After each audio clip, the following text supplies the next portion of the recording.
ഒരു പരിചയവുമില്ലാത്ത സ്ഥലത്തേക്ക് ഒന്നും നോക്കാതെ ഇറങ്ങി പുറപ്പെട്ടിരിക്കുകയാണ് രണ്ടുപേരും. അതിനാണ് രാവിലെ ഭക്ഷണം കഴിക്കുന്നത്. എന്താകും എന്തോ ആവൂ. നിങ്ങൾ വായിക്കുകയും കേൾക്കുകയും ചെയ്യാൻ പോകുന്നത് അസുരവിത്ത് എന്ന നോവലിൻ്റെ 20-ാം ഭാഗമാണ്. രചനയും അവതരണവും ഇമ്മാനുവൽ MV. ഓഡിയോ ആവിഷ്കാരത്തിലേക്ക് എല്ലാവരെയും സ്വാഗതം ചെയ്യുന്നു. മുടക്കമില്ലാതെ കേൾക്കാനും വായിക്കാനും ചാനൽ സബ്സ്ക്രൈബ് ചെയ്യാൻ ഓർക്കണേ. ബസ്സിൽ നിന്നും പുറത്തിറങ്ങിയ അവർ കിലുകിലെ വിറയ്ക്കാൻ തുടങ്ങി. പേടിച്ചിട്ടല്ല, തണുപ്പുകൊണ്ട്. പുതയ്ക്കാനായി പ്രത്യേകം ഒന്നും തന്നെ കൊണ്ടുപോയിരുന്നില്ല. അത്ര ശക്തമായ തണുപ്പ് അവർ പ്രതീക്ഷിച്ചിരുന്നുമില്ല. അരുണിൻ്റെ ഒരു സുഹൃത്ത് അവർക്കായി അവിടെ റൂമുകൾ പറഞ്ഞ് ഏൽപ്പിച്ചിട്ടുണ്ട്. ബസ് സ്റ്റാൻഡിന് വളരെ അടുത്താണ് ആ ഹോട്ടൽ. അരുൺ മുമ്പ് പോയി സ്ഥലം നല്ല പരിചയമുള്ളതായതുകൊണ്ട് വളരെ പെട്ടെന്ന് തന്നെ അവർ ഹോട്ടലിലേക്ക് പോയി. ഹോട്ടലിൻ്റെ റിസപ്ഷനിൽ എത്തിക്കഴിഞ്ഞപ്പോഴാണ് ശരീരത്തിൻ്റെ വിറയൽ കുറഞ്ഞത്. എന്നാലും ഒരു അപാര തണുപ്പ് തന്നെ. നാട്ടിൽ ഇത്രയും കാലം, അതും വയനാട്ടിൽ ജീവിച്ചിട്ട് പോലും ഇത്ര ശക്തമായ തണുപ്പ് അനുഭവപ്പെട്ടിട്ടില്ല. റിസപ്ഷനിൽ കയറിയപ്പോൾ തണുപ്പിൻ്റെ തീവ്രത കുറഞ്ഞു. എന്നാലും തീർത്തങ്ങോട്ട് മാറിയിട്ടില്ല. അവിടെ 5 മിനിറ്റ് ഇരുന്നപ്പോഴേക്കും ശരീര ഊഷ്മാവ് സാധാരണ രീതിയിൽ എത്തി. എൽസ, നിങ്ങൾക്ക് കാപ്പി വേണോ? നല്ല ചൂട് കാപ്പി കിട്ടും ഇവിടെ. അതൊന്ന് കുടിച്ചാൽ കുറച്ച് തണുപ്പ് കുറഞ്ഞു കിട്ടും. തൽക്കാലം ശരീരത്തിന് പുറത്ത് മാത്രമല്ലേ ചൂടായിട്ടുള്ളൂ. ശരീരം മൊത്തം ഒന്ന് ചൂടാകട്ടെ. ഓരോ ചൂട് കാപ്പി കുടിച്ചു നോക്കിയാലോ? എന്തു പറയുന്നു? അരുൺ എലിസബത്തിനെ പലപ്പോഴും എൽസ എന്നാണ് വിളിക്കുക. നീളമുള്ള പേരുകൾ വിളിക്കാൻ അത്രയൊന്നും എളുപ്പമല്ലല്ലോ. പിന്നെ ഇങ്ങനെ മുങ്ങുമ്പോൾ ആളറിയാതിരിക്കാനും കൂടി ആയിരിക്കണം പേര് മാറ്റി വിളിക്കുന്നത്. ഇല്ലെങ്കിൽ കേൾക്കുന്നവർ കൃത്യമായ പേര് മനസ്സിലാക്കി ആരെയെങ്കിലും അറിയിച്ചാലോ? നമ്മൾ ഒരു കള്ളത്തരം ചെയ്യുമ്പോൾ പിടിക്കപ്പെടുമോ എന്ന ഭയം കാണാതിരിക്കില്ല. അരുണിനെ എലിസബത്ത് വിളിക്കുന്നത് അരു എന്നാണ്. നീ അഭിപ്രായം ചോദിച്ച് സമയം കളയാതെ കാപ്പി ഓരോന്ന് പറയടാ ചെറുക്ക. തണുത്ത് മനുഷ്യൻ മരവിക്കുന്ന രൂപത്തിലായിരുന്നു കുറച്ച് മുമ്പ് വരെ. അവിടെ തന്നെ നിന്നെങ്കിൽ ഞാൻ മുഴുവനോടെ ഐസായി പോയേനെ. ഇപ്പോളാണെങ്കിലും ഒരുവിധമൊന്ന് സമാധാനമായി എന്നേ ഉള്ളൂ. തണുപ്പ് തീർത്തങ്ങ് മാറിയിട്ടില്ല.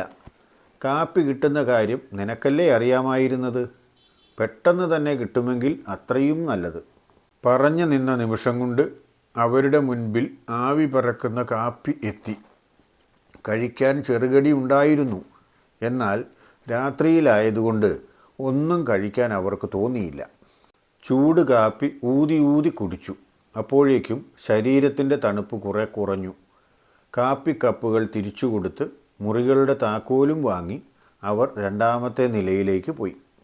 4 പേർക്കും കൂടി ആകെ 2 മുറികളാണ് ബുക്ക് ചെയ്തിരുന്നത്. അതും 2 സിംഗിൾ റൂമുകൾ. അവിടെ എത്താറായപ്പോൾ അരുൺ പറഞ്ഞു, അവന്മാർക്ക് എന്തെങ്കിലും കള്ളപ്ലാൻ ഉണ്ടായിട്ട് അങ്ങനെ ചെയ്തതാണോ? നമ്മൾ ഇങ്ങോട്ട് ബസ്സിലിരുന്ന് വന്നതുപോലെ വേണം 2 റൂമിലേക്ക് പോകാൻ. ആൺകുട്ടികളും പെൺകുട്ടികളും വേറെ വേറെയായി മുറിയെടുത്താൽ എല്ലാവനും സംശയമാകും. പിന്നെ അവരെല്ലാം നമ്മുടെ പുറകെയാവും. ഒരു സ്ഥലത്തും സ്വതന്ത്രമായി പോകാനും പറ്റില്ല. അതുകൊണ്ട് വന്നതുപോലെ തന്നെ മുറികളിലേക്ക് പോയേക്കാം. നമ്മളെ കണ്ടാൽ പുതിയതായി വിവാഹം കഴിച്ച ഇണകളെ പോലെ ഉണ്ടാകും. എൽസ എന്തു പറയുന്നു? അങ്ങനെ പോരെ? ഞാൻ എപ്പോഴേ സമ്മതം പറഞ്ഞുവെന്ന് ചോദിച്ചാൽ മതിയടാ. അതിനെക്കുറിച്ചൊരു ചർച്ച പോലും ആവശ്യമില്ല എന്നാണ് എനിക്ക് തോന്നുന്നത്. നീ പറഞ്ഞുകൊണ്ട് നിൽക്കാതെ വാടാ, നമുക്ക് ആദ്യത്തെ റൂമിലേക്ക് കയറാം. അവർ കിടക്കുകയോ ഉറങ്ങുകയോ എന്തു വേണമെങ്കിലും ചെയ്യട്ടെ. അത് അവരുടെ കാര്യം. എനിക്ക് ഉറക്കം വന്നിട്ട് വയ്യ. ഇങ്ങോട്ട് വന്നപ്പോൾ ബസ്സിൽ നീ സുഖമായി ഉറങ്ങി. എന്നെ ഉറക്കിയതുമില്ല. അപ്പോൾ ഞാൻ ഉറങ്ങിയ സമയത്തെല്ലാം നീ എന്തു ചെയ്യുകയായിരുന്നു? നിനക്കും ഉറങ്ങാമായിരുന്നില്ലേ? പിന്നെ നീ എനിക്ക് കാവലിരുന്നോ?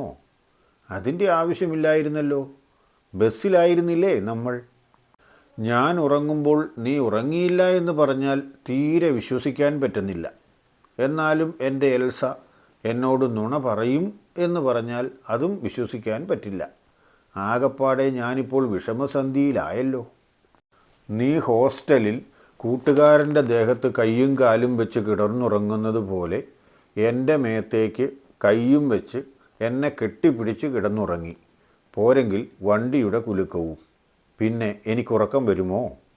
ഇടയ്ക്കിടയ്ക്ക് എന്ത് സ്വപ്നം കണ്ടാന്ന് അറിയത്തില്ല, എന്തൊക്കെയോ പറയുന്നുണ്ടായിരുന്നു. എന്നാൽ തെളിച്ചു പറയുമോ? അതൊട്ടില്ല താനും. എന്തെങ്കിലും പിടിച്ചെടുക്കാമോ എന്ന് നോക്കിയിട്ട് വെറുതെയായി. ആരുടെയൊക്കെയോ പേര് വിളിക്കുന്നത് കേട്ടു. എന്നാൽ ഒന്നും അങ്ങോട്ട് വ്യക്തമായില്ല. എൻ്റെ പേരെന്തായാലും വിളിച്ചില്ല. വേറെ വല്ല അവളുമാരുടെയും പേരാണോ എന്ന് ഞാൻ ശ്രദ്ധിച്ചു നോക്കി. ഒന്നും പിടികിട്ടിയില്ല. ഞാൻ സ്വപ്നം കണ്ടായിരിക്കാം. ഏതായാലും കണ്ട സ്വപ്നം അത്ര ക്ലിയറായിട്ടില്ല. 2 കാരണങ്ങൾ കൊണ്ടായിരിക്കാം അത്.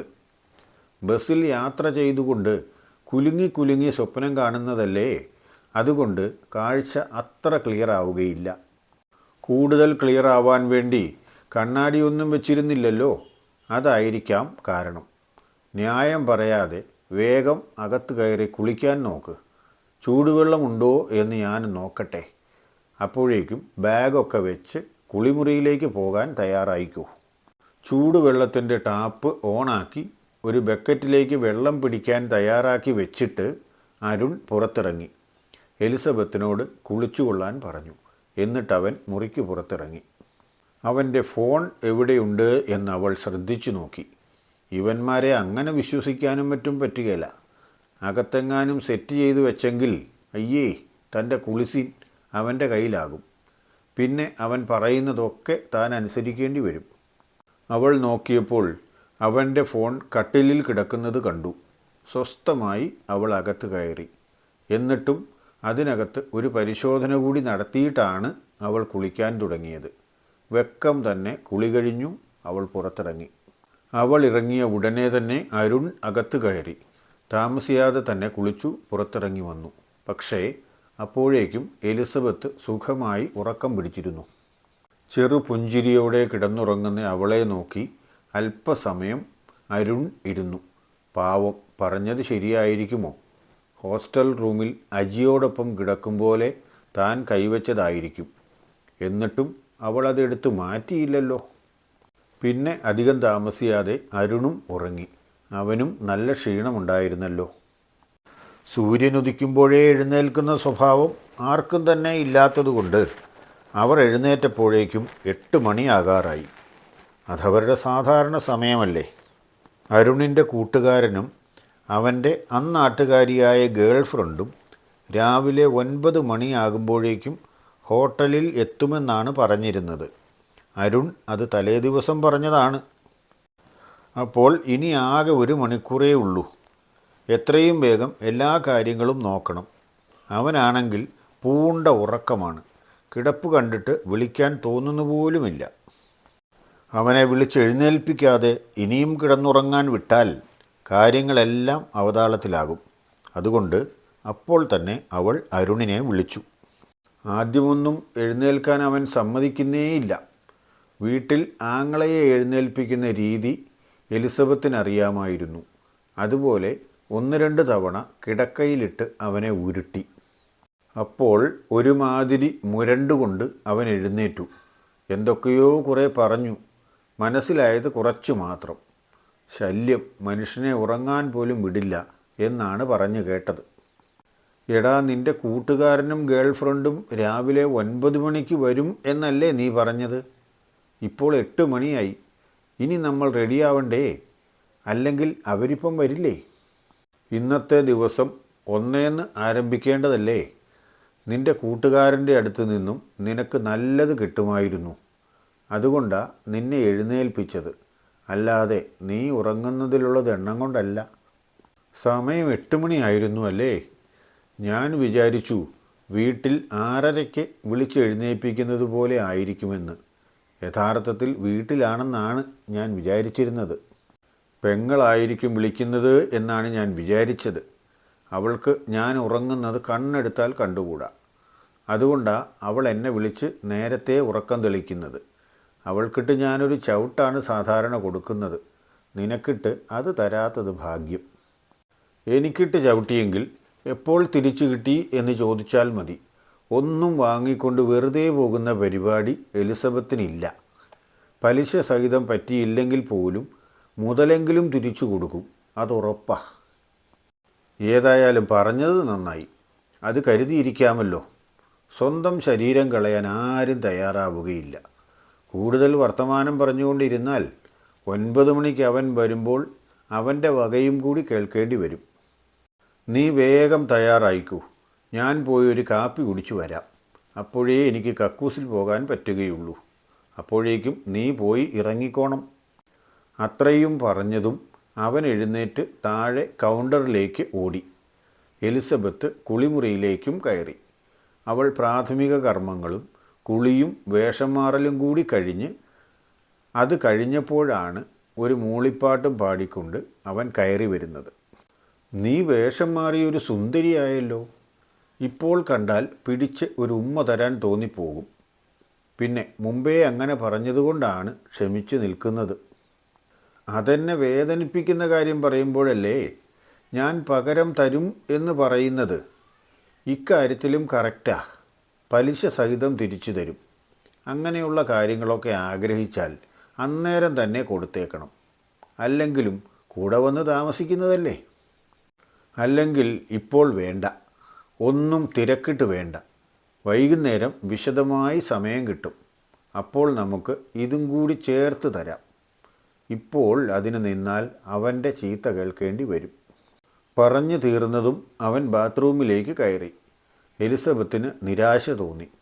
രാവിലെ കിട്ടുമെന്ന് വിചാരിച്ചത് കിട്ടിയില്ല. വെറുതെ ആശിപ്പിച്ചു. ഇന്നലത്തെ ആ തരിപ്പ് ഇപ്പോഴും മാറിയിട്ടില്ല. അതിന് ചുമ്മാതെ മാറുമെന്ന് തോന്നുന്നുമില്ല. എന്തെങ്കിലും അവൻ്റെ അടുത്ത് നിന്ന് കാര്യമായി തന്നെ കിട്ടേണ്ടി വരും. രാവിലെ അവൻ ചുമ്മാ കൊതിപ്പിച്ചു കളഞ്ഞു. സാരമില്ല, കാത്തിരിക്കാം വൈകുന്നേരം വരെ. ഇതൊക്കെയാണെങ്കിലും അശോകിൻ്റെയും എവലിൻ്റെയും ഒരു വിവരവുമില്ല. രാത്രി അതുങ്ങൾ രണ്ടും മുറിയിലേക്ക് കയറിപ്പോയതാണ്. എന്തൊക്കെയാണാവോ രാത്രിയിൽ ചെയ്തു കൂട്ടിയത്. രാവിലെ 9 മണി എന്ന് പറയുന്ന സമയം അവരോടും പറഞ്ഞിരിക്കുന്നതാണ്. തയ്യാറായോ ആവോ. ഏതായാലും അവരുടെ മുറിയിലൊന്ന് തട്ടി വിളിച്ചു നോക്കാം. അവർ ഉറക്കം തെളിഞ്ഞില്ലെങ്കിലോ? സമയത്ത് പോകാൻ കഴിയാതെ വന്നാൽ വലിയ വിഷമമല്ലേ. പദ്ധതികളെല്ലാം പൊളിയും. അത് സമ്മതിക്കാനൊക്കില്ലല്ലോ. എലിസബത്ത് തൊട്ടടുത്ത മുറിയിൽ തട്ടി നോക്കി. എവ്ലിൻ വന്ന് വാതിൽ തുറന്നു. അവിടെയും അവളും തയ്യാറായി നിൽക്കുകയാണ്. അവൻ കുളിക്കാൻ കയറിയിട്ടേ ഉള്ളൂ. ഇവിടുത്തെ പോലെ തന്നെ അവിടെയും നല്ല പൊരുത്തം. അവന്മാർ രണ്ടും ഒരുമിച്ചാണ് കാപ്പി കുടിക്കാൻ പോയത്. അപ്പോൾ ഇതൊക്കെ നേരത്തെ തന്നെ ആലോചിച്ചു വച്ചിരുന്ന കാര്യമാണ്. രാവിലെ എഴുന്നേൽക്കുമ്പോഴേ പോകണം, കാപ്പി കുടിക്കണം എന്നൊക്കെ. നമ്മൾ പൊട്ടിക്കാളികൾ. നമുക്ക് കാപ്പിയും കിട്ടിയില്ല, നമ്മൾ വിവരം അറിഞ്ഞതുമില്ല. അങ്ങനെ അവന്മാർ വലിയ മിടുക്കന്മാരാകണ്ട. നമുക്കും പറ്റും എന്നറിയിക്കണ്ടേ. എലിസബത്ത് പറഞ്ഞു. എടി, നീ വിളിച്ച് അശോകിനോട് പറ, ഞങ്ങൾ രണ്ടുപേരും താഴെ റെസ്റ്റോറൻറ്റിലേക്ക് പോവുകയാണ് എന്ന്. രണ്ടുപേരും വേഷം മാറി അങ്ങോട്ട് വരാൻ പറ. 9 മണിക്ക് മുമ്പ് വേണ്ടതെന്താണെന്ന് വെച്ചാൽ വന്ന് തിന്ന് പോകാൻ തയ്യാറായാൽ കൂട്ടുകാരൻ വരുമ്പോൾ ചീത്ത കേൾക്കാതിരിക്കാൻ കഴിയും എന്ന് പ്രത്യേകം പറഞ്ഞേക്കണം. അരുണിനോടും അതുപോലെ തന്നെ പറഞ്ഞിട്ട് അവർ രണ്ടുപേരും റെസ്റ്റോറൻറ്റിലേക്ക് ഇറങ്ങി. റെസ്റ്റോറൻറ്റിലേക്കുള്ള വഴി അടയാളപ്പെടുത്തി വച്ചിട്ടുണ്ടായിരുന്നു. അതുകൊണ്ട് ആരോടും ചോദിക്കേണ്ടി വന്നില്ല. റെസ്റ്റോറൻറ്റിലെത്തി ചായ ഓർഡർ ചെയ്തു. രാവിലെ അവിടെ കഴിക്കാൻ കിട്ടുന്നത് ഇഡ്ഡലിയും സാമ്പാറും ആണ്. പിന്നെ നമ്മുടെ വായിലൊതുങ്ങാത്ത വേറെ എന്തൊക്കെയോ കുറേ പേരുകൾ കൂടി ഉണ്ട്. അതൊന്നും ഇതുവരെയും കഴിച്ചിട്ടില്ലാത്തതുകൊണ്ടും യാത്രയിലായതുകൊണ്ടും ആ പേരുകൾ അവർ പരിഗണിച്ചതേയില്ല. യാത്രയിൽ എപ്പോഴും അറിയാവുന്ന ഭക്ഷണം മാത്രമേ കഴിക്കാവൂ. അതും കഴിയുമെങ്കിൽ അറിയാവുന്ന സ്ഥലത്ത് നിന്ന് തന്നെ. ഇഡ്ഡലിയും സാമ്പാറും കഴിക്കാം, അവന്മാരും കൂടെ വരട്ടെ എന്ന് എവ്ലിൻ പറഞ്ഞു. ഇപ്പോൾ തൽക്കാലം ചായയും കുടിച്ച് ഇവിടെ ഇരിക്കാം. അവർക്ക് ഇനി വേറെ വല്ല നിർദ്ദേശവും ഉണ്ടെങ്കിലോ? കുറച്ചുകൂടി നല്ലതു വല്ലതും. ഹോട്ടലിൽ അവിടെയെങ്ങാനും മലയാളം പത്രമുണ്ടോ എന്ന് തിരഞ്ഞുകൊണ്ട് എവ്ലിൻ എഴുന്നേറ്റ് പോയി. റെസ്റ്റോറൻറ്റിൽ കാര്യമായ തിരക്കൊന്നുമില്ലാത്തതുകൊണ്ട് എലിസബത്ത് അവിടെ തന്നെ ഇരുന്നു. മലയാളം പറയുന്ന ഒരൊറ്റ മനുഷ്യനെ പോലും ഇവിടെ കണ്ടില്ല. എല്ലാവരും വളരെ തിരക്കിൽ വരുന്നു, ഭക്ഷണം കഴിക്കുന്നു, പോകുന്നു. ശനിയാഴ്ച ആയതുകൊണ്ട് അതിൻ്റേതായ തിരക്കാണ് എല്ലാവരിലും കാണുന്നത്. എവ്ലിൻ പത്രവുമായി വന്നു. പ്രധാനപ്പെട്ട വാർത്തകൾ രണ്ടുപേരും കൂടി ചേർന്നിരുന്ന് വായിച്ചു. അത് കഴിഞ്ഞപ്പോഴേക്കും അരുണും അശോകും ഭംഗിയായി വേഷം ധരിച്ച് റെസ്റ്റോറൻറ്റിലേക്ക് ഇറങ്ങി വന്നു. നിങ്ങളെന്തെങ്കിലും കഴിച്ചോ? അതോ രാവിലെ പത്രവും വായിച്ച് വിവരങ്ങളും പറഞ്ഞ് കാഴ്ചയും കണ്ടിരുന്നതേ ഉള്ളോ? കഴിച്ചില്ലെങ്കിൽ ഇപ്പോൾ നമുക്ക് ഓർഡർ ചെയ്യാം. അവർ വരുമ്പോഴേക്കും തയ്യാറായിരിക്കാം. ഞങ്ങൾക്കങ്ങനെ ഒറ്റയ്ക്ക് കഴിക്കുന്ന സ്വഭാവമില്ല. നിങ്ങൾ വരാൻ വേണ്ടി കാത്തിരുന്നതാണ്. അതിനു മുമ്പ് ഞങ്ങൾ ഓരോരോ ചായ കുടിച്ചു, അത്രയേ ഉള്ളൂ. നിങ്ങൾ നേരത്തെ ഞങ്ങളെ കൂട്ടാതെ പോയി കാപ്പി കുടിച്ചിട്ട് പോന്നില്ലേ? അതുകൊണ്ട് ഞങ്ങൾ രണ്ടുപേരും നിങ്ങളെ കൂട്ടാതെ ഓരോ ചായ കുടിച്ചു. രാവിലെ കഴിക്കാനുള്ളത് എന്താണെന്ന് വെച്ചാൽ വാങ്ങി കഴിക്കണം. ഇഡ്ഡലിയും സാമ്പാറും മതിയെന്നാണ് ഞങ്ങളുടെ അഭിപ്രായം. ആ അഭിപ്രായം തന്നെ എല്ലാവരും അംഗീകരിച്ചു. അത് തന്നെ കഴിക്കുകയും ചെയ്തു. 9 മണി ആയപ്പോഴേക്കും പുറത്തു പോകാൻ തയ്യാറായി അവർ കൂട്ടുകാരനെ കാത്തിരുന്നു. അപ്പോഴേക്കും അരുണിൻ്റെ കൂട്ടുകാരൻ സജിയും ലൂസിയും വന്നു. അപ്പോൾ അങ്ങനെ ആകെ 3 ജോഡികളായി. 3 പ്രണയ ജോഡികൾ. എങ്ങോട്ട് പോകാനാണോ ആവോ പരിപാടി? വല്ല അപകടത്തിലേക്കുമാണോ ആവോ? ഒന്നും വ്യക്തമായി അറിയാതെയുള്ള പുറപ്പെടലാണ്. ഒരു തരം എടുത്തുചാട്ടം. കഥ കേൾക്കുകയും വായിക്കുകയും ചെയ്യുമ്പോൾ നിങ്ങൾക്ക് തോന്നുന്ന അഭിപ്രായങ്ങൾ എന്തുതന്നെയാണെങ്കിലും താഴെ കമൻ്റായി രേഖപ്പെടുത്തണേ. കുറ്റമാണെങ്കിലും സാരമില്ലെന്നേ. ഇഷ്ടമായാൽ ലൈക്ക് ചെയ്യാനും കൂട്ടുകാർക്കും ബന്ധുക്കൾക്കുമൊക്കെ ഷെയർ ചെയ്ത് കൊടുക്കാനും ഓർക്കണേ. കഥയുടെ അടുത്ത ഭാഗം നാളെ തന്നെ പോസ്റ്റ് ചെയ്യും. ഉച്ചതിരിഞ്ഞ് 2:30 തന്നെ. എല്ലാവർക്കും നല്ലത് വരാൻ പ്രാർത്ഥിക്കുന്നു. ഓക്കേ.